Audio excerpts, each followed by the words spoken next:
بسم اللہ الرحمن الرحیم. ناظرین السلام علیکم. میں ہوں آپ کا میزبان صابر شاکر وفاقی دارالحکومت اسلام آباد سے کچھ تازہ ترین اور اہم معلومات آپ کے ساتھ شیئر کرتے ہیں. پاکستان کے حالات و واقعات اور سیاسی صورتحال پر ایک تفصیلی نظر, انتہائی امپورٹنٹ ڈیولپمنٹس جو کہ آپ تک پہنچانا مقصود ہے. صورتحال یہ ہے کہ آج عمران خان صاحب سے ملاقات کا دن تھا, توشہ خانہ کیس تھا اور اس میں ملاقات ہوئی ہے. کچھ خبریں میں اپنے جو پچھلا لائیو سیشن کیا ہے اس میں بہت ساری باتیں کر چکا ہوں, لیکن مزید انفارمیشن میں نے کلیکٹ کی ہیں اور وہ آپ تک پہنچانا مقصود ہے. معاملات کافی سیریس, کافی سنجیدہ, اور عمران خان صاحب نے اب ان تمام رازوں سے بھی پردہ اٹھا دیا ہے جو اب تک ان کو آفرز کی جاتی رہیں اور ان کی منت سماجت ان کی جیل میں کی جاتی رہی. کیونکہ یہ بات تو بڑا کلیئر ہے کہ عمران خان قیدی ہیں اور حکومت کی قید میں ہیں, اسٹیبلشمنٹ کی قید میں ہیں, ملٹری لیڈرشپ کی قید میں ہیں, اور ان کی قید کو جنرل صاحب جو ہیں براہ راست مانیٹر کرتے ہیں, ریگولیٹ کرتے ہیں. اس میں تو 1% بھی شبہ نہیں ہے. اس لیے ان تک اگر کوئی بندہ پہنچے گا, کوئی پیغام لے کر جائے گا, تو وہ صرف اور صرف ٹاپ نمبر 1 جنرل صاحب کی مرضی کے بغیر کوئی جا نہیں سکتا. ان کی اپروول کے ساتھ جائے گا اور ان کی اپروول کے ساتھ ہی آئے گا, اور جو بھی ملنے جائے گا وہ رپورٹ بھی جنرل صاحب کو ہی کرے گا اور ساری کی ساری صورتحال بھی انہی کے سامنے رکھے گا. اور اس بات کا بھی امکان موجود ہے کہ جانے سے پہلے بھی جنرل صاحب ہی بریف کرتے ہیں اپنے سبارڈینیٹس کو, اور وہ پھر آگے ان کو ٹاسک دیتے ہیں. جو بھی ملاقات کرنے جاتا ہے وہ اسی طریقے سے چاہتا ہے. یہی SOPs ہیں اور یہی اصول و ضوابط ہیں. کیونکہ فوج میں فورسز جتنی بھی ہیں اس میں ہائی کمان کی ہی نمبر 1 کی ہی حکم چلتا ہے. نمبر 1 کہے گا دن ہے تو دن, نمبر 1 کہے گا رات ہے تو رات. اس لیے اس میں کوئی شبہ نہیں ہونا چاہیے. لہذا عمران خان صاحب نے کل کچھ گفتگو کی ہے اور 2-3 باتیں بڑی امپورٹنٹ اس میں آئی ہیں. ایک تو انہوں نے واضح طور پر بتا دیا کہ جناب جتنے بھی اب تک میرے پاس آئی ہیں, جب بھی مشکل وقت آتا ہے یہ مجھے ڈیلز آفر کرتے ہیں. اور ڈیلز آفر میں کیا کیا آیا, اور خاص طور پہ جو پاکستانی امریکن ہیں تنویر صاحب,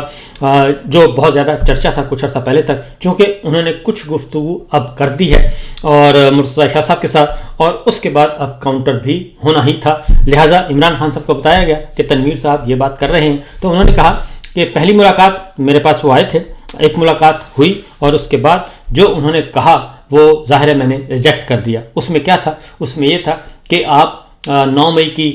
جو ہے وہ معافی مانگ لیں, معذرت کر لیں 9 مئی پہ, نمبر 1. نمبر 2, علیمہ خان صاحبہ کو کہیں کہ آپ کی جو گفتگو ہے وہ باہر جا کے,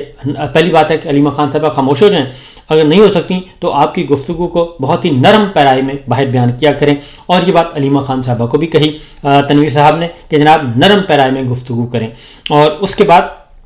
یہ کہا گیا کہ آپ جو ہیں وہ پولیٹکس سے بھی ذرا تھوڑا سا کنارہ کشی اختیار کر لینا تو چیزیں جو ہیں وہ آگے بڑھائی جا سکتی ہیں. لیکن دوسرا یہ کہ یہ جو آپ کا جعلی نظام ہے 8 فروری کا الیکشن جو ہے,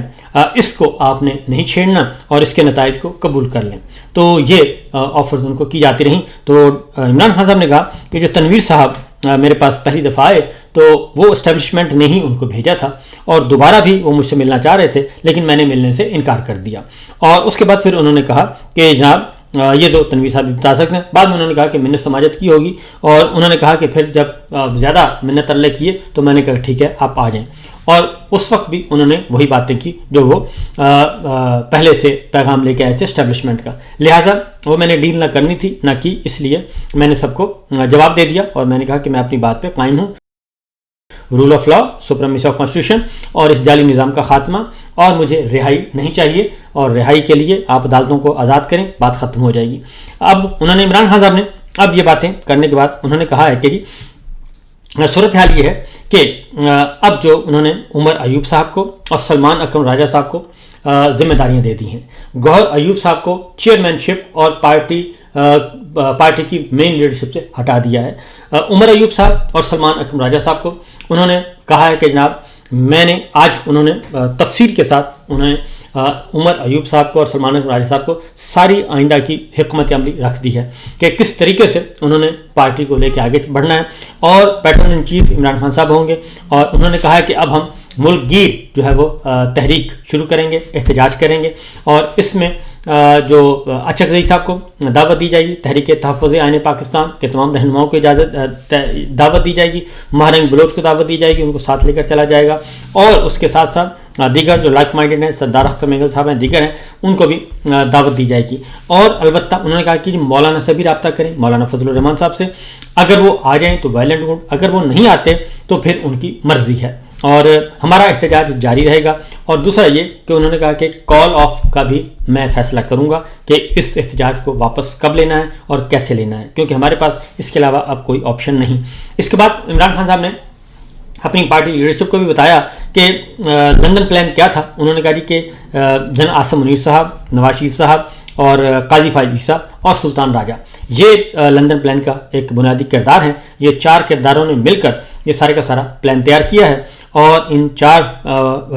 کا مقصد یہی تھا کہ مجھے جیل میں رکھنا ہے، اور مجھے جیل میں رکھ کر ان کا تھا پروگرام کہ پارٹی ختم کر دی جائے گی، اور پارٹی کو جب ختم کر دیا جائے گا تو اس کے بعد پھر پارٹی پہ ان کا قبضے کا پروگرام تھا، کیونکہ مجھے جیل میں رکھا جائے گا، پارٹی ختم ہو جائے گی، اور اس کے بعد پھر اسی پارٹی پہ یہ خود اس کو کر لیں گے، اور اس کو کاف لیگ یا اس طرح کی کوئی جماعت بنا دیں گے، اور اس کے بعد پھر یہ سارے کا سارا ووٹ بینک وہ یوٹیلائز کریں گے۔ انہوں نے کہا کہ جی یہ 9 مئی جو ہے، اس کے بعد انہوں نے کہا کہ یہ سارا ایک پلان 9 مئی جو ہے، انہوں نے کہا کہ 9 مئی کا بھی مقصد یہی تھا کہ 9 مئی ایک بڑا سوچا سمجھا منصوبہ تھا، اور اس میں بھی یہی تھا کہ اس کی آڑ میں ہم یہ سارا کام کریں گے۔ اور اس کے بعد پھر انہوں نے کہا کہ جب تک قاضی فائز عیسیٰ جو ہیں وہ چیف جسٹس نہیں بنے، اس وقت تک نواز شریف صاحب پاکستان واپس نہیں لوٹے، اس لیے یہ پلان وہیں سے شروع ہوتا ہے۔ انہوں نے کہا کہ جی یہ جو الیکشن ملتوی کیا گیا اور بار بار کیا گیا، 90 دن کے اندر الیکشن نہیں کیا گیا، یہ بھی اسی لندن پلان کا حصہ تھا، اور اس کا مقصد یہی تھا کہ قاضی صاحب آئیں گے تو ہی الیکشن ہوں گے، قاضی صاحب آئیں گے تو ہی نواز شریف واپس آئیں گے، اور وہی آ کے انتخابات کروائیں گے، اور اس کے بعد پھر انہیں اسی اکارڈنگلی یہ سارا کام کیا گیا۔ لیکن انہوں نے کہا کہ ہوا یہ کہ نہ پارٹی ختم ہو سکی اور نہ ہی عوام پیچھے ہٹے، اور اس لیے 8 فروری 2024 کا الیکشن جو تھا اس میں ان کا سارے کا سارا پلان جو ہے وہ پاکستان کے عوام نے بڑے برے طریقے سے مسترد کر دیا، اور اس کے بعد پھر ان کے پلے کچھ نہیں رہا۔ ورنہ انہوں نے کہا کہ جو 9 مئی کا معاملہ ہے وہ سمپل سی بات ہے کہ وہ سی سی ٹی وی فوٹیجز لے آئیں، اور سی سی ٹی وی فوٹیج آ جائے گی تو اس میں اہم ثبوت ہے، اور جس کی بنیاد پہ ہم بری ہو سکتے ہیں۔ ایک بات، دوسری بات انہوں نے کہی کہ نہ ہی کوئی جج صاحب مانگ رہے ہیں سی سی ٹی وی فوٹیج، اور نہ ہی یہ گورنمنٹ لے کے آ رہی ہے۔ وہ ساری جس نے بھی چوری کی ہے وہ سارے کے سارے اصل میں سی سی ٹی وی فوٹیج نہیں ہے، وہ سارے کے سارے ثبوت ہیں اصل ذمہ داروں کے خلاف، وہ انہوں نے اپنے پاس رکھے ہوئے ہیں، اور وہیں سے ہمیں ہماری بے گناہی ثابت ہونا تھی، لیکن وہ یہ لے گئے۔ اس کے بعد انہوں نے کہا کہ یہ جو کہا جاتا ہے کہ جی میں نے پولیگرافک ٹیسٹ سے انکار کر دیا، انہوں نے کہا جی میں نے پولیگرافک ٹیسٹ سے انکار نہیں کیا۔ کل یہ لوگ آئے تھے اور میں اس وقت کھانا کھا رہا تھا، تقریباً انہوں نے کہا کہ 3-4 بجے کا وقت تھا، یہ مجھے بتایا گیا کہ جی پولیس آئی ہے اور آپ کا پولیگرافک ٹیسٹ کروانا چاہتی ہے۔ تو انہوں نے کہا کہ میں کھانا کھا رہا تھا، اور اس کے بعد میں نے کہا کھانا کھا کے ہم کرتے ہیں اس پہ۔ انہوں نے کہا جب کھانا کھا کے فارغ ہوئے تو پتہ چلا کہ جی وہ تو چلے گئے ہیں، اور انہوں نے کہا کہ اس کا بنیادی صرف ایک ہی وجہ ہے پولیگرافک ٹیسٹ کروانے کی کہ ان کے پاس کوئی ثبوت تو ہے نہیں، اور ثبوت نہیں ہے تو ایک ان کے پاس سرکاری گواہ ہے کہ جس کو انہوں نے بنایا کہ صوفے کے پیچھے بیٹھ کے میں نے ساری گفتگو سنی، اور اس لیے یہ ایک جھوٹا سچا ایک کارروائی کر کے، ضابطے کی کارروائی کر کے بنیادی مقصد ہے کہ مجھے سزا دلوا دیں اور بات ختم ہو جائے گی۔ لیکن انہوں نے کہا کہ ایسا ہو نہیں رہا، اور ایسا ہونا بھی نہیں ہے، کیونکہ 9 مئی کے اصل کردار ان سے زیادہ بہتر اور کون جانتا ہے کہ 9 مئی کے اصل کردار کون ہے۔ لہٰذا جس کا سب سے زیادہ نقصان ہمیں ہوا وہ 9 مئی کی آڑ میں ہی ہمیں سب سے زیادہ نقصان ہوا، اور ہمیں کچلنے کی کوشش کی گئی جو آج تک جاری ہے۔ اس کے علاوہ عمران خان صاحب نے یہ بھی کہا کہ مجھ سے بار بار جو بات کی جاتی ہے وہ یہ کہتے ہیں کہ آپ 8 فروری 2024 کے الیکشن کو مان لیں اور اس کو آپ اوپن نہ کریں۔ یہ دراصل فراڈ الیکشن کو تحفظ دینا چاہتے ہیں، اور جو کچھ بھی ہو رہا ہے یہ فراڈ الیکشن تو انہوں نے کروا لیا، فراڈ نتیجے جاری کر دیے، لیکن ان سے چیزیں سنبھالی نہیں جا رہی، اس لیے یہ بار بار میرے پاس آتے ہیں اور مجھے کہتے ہیں کہ معاملات طے کرتے ہیں۔ انہوں نے کہا کہ یہ مجھ سے کچھ لو اور کچھ دو کی پالیسی پہ بات کرنا چاہتے ہیں، اور انہوں نے کہا کہ انہوں نے کہا کہ بارگین کرتے ہیں اور کچھ لو اور کچھ دو کی پالیسی پہ بات کرتے ہیں، اور تو ہم آپ کو بنی والا شفٹ کر دیں گے۔ تو میں نے انہیں کہا کہ اگر یہ میں نے کچھ لو اور کچھ دو والا کام کرنا ہوتا، بارگیننگ کرنی ہوتی، تو یہ تو میں پہلے دن ہی کر لیتا آپ سے، جب آپ نے مجھ سے اٹک میں رابطہ کیا تھا تو اس وقت میں کر لیتا۔ تو میں نے اگر بنی گالہ میں شفٹ ہونا ہوتا لے دے کے تو میں اسی وقت کر لیتا۔ تو یہ کام تو انہوں نے کہا کہ نہ پہلے دن کرنا تھا، نہ آج کرنا ہے اور نہ آئندہ کروں گا، اس لیے اس میں میرے پاس کوئی نہیں ہے گنجائش، میں برداشت کر لوں گا۔ انہوں نے ایک اور بات بھی کی، انہوں نے کہا کہ اگر میں اور میری بیوی بشرا بی بی جو ہیں وہ سزا کاٹ رہی ہیں، وہ مشقتیں برداشت کر رہی ہیں، تو پھر جو باقی باہر لوگ موجود ہیں پارٹی کے، جو کہ ووٹ بینک ہے، پارٹی کا ووٹ بینک ہے، پارٹی کے ثمرات ان کو مل رہے ہیں اور پارٹی کی وجہ سے ان کو سیٹیں ملی ہیں، عہدے ملے ہیں، عزت ملی ہے، تو ان کو کیا مسئلہ ہے؟ اگر میں اور بشرا بی بی اندر جیل میں تکلیفیں برداشت کر رہے ہیں، کاٹ رہے ہیں سزا، تو وہ باہر بیٹھ کر کیا وہ معمولی سا کام بھی نہیں کر سکتے؟ تو اس لیے انہوں نے کہا کہ پارٹی کا گراف، ان کا خیال تھا کہ پارٹی کا گراف نیچے چلا جائے گا پاک بھارت جنگ کے بعد۔ انہوں نے کہا کہ پاک بھارت جنگ کے بعد پارٹی کا گراف مزید اوپر چلا گیا۔ اس کی وجہ انہوں نے کہا کہ یہ ہے کہ مودی جو ہے، انہوں نے کہا کہ یہ جھڑپ ہوئی ہے، یہ جنگ نہیں ہوئی۔ عمران خان صاحب نے کہا کہ یہ جھڑپ ہوئی ہے، یہ جنگ نہیں ہوئی، اور اس لیے انہوں نے کہا کہ یہ جھڑپ جو ہوئی اس کے بعد انہوں نے کہا کہ اس کو آپ جھڑپ کو جنگ نہیں کہہ سکتے، اور جنگ ابھی انہوں نے کہا کہ اس بات کا خدشہ موجود ہے کہ جنگ ہوگی، کیونکہ نریندر مودی جو ہے وہ اس کو چوٹ لگی ہے، اور چوٹ لگنے کے بعد اس نے دوبارہ بدلہ لینا ہے، اور وہ بدلہ لے گا اور وہ آئے گا واپس۔ اور اس کے انہوں نے یہ بھی کہا کہ پاکستان کے جو اس وقت کنڈیشن ہے فائنینشلی، وہ اتنی اچھی نہیں ہے، یہ بات ہمیں سمجھ لینا چاہیے۔ تو اس لیے ہمارے پاس اس لیے نہیں ہے کہ ہمارے یہاں پولیٹیکل اسٹیبلٹی نہیں ہے، پولیٹیکل اسٹیبلٹی کے بغیر آپ کا اکنامک اسٹیبلٹی نہیں آ سکتی۔ اس لیے انہوں نے کہا کہ یہ اس بنیاد پہ ہم ایک معمولی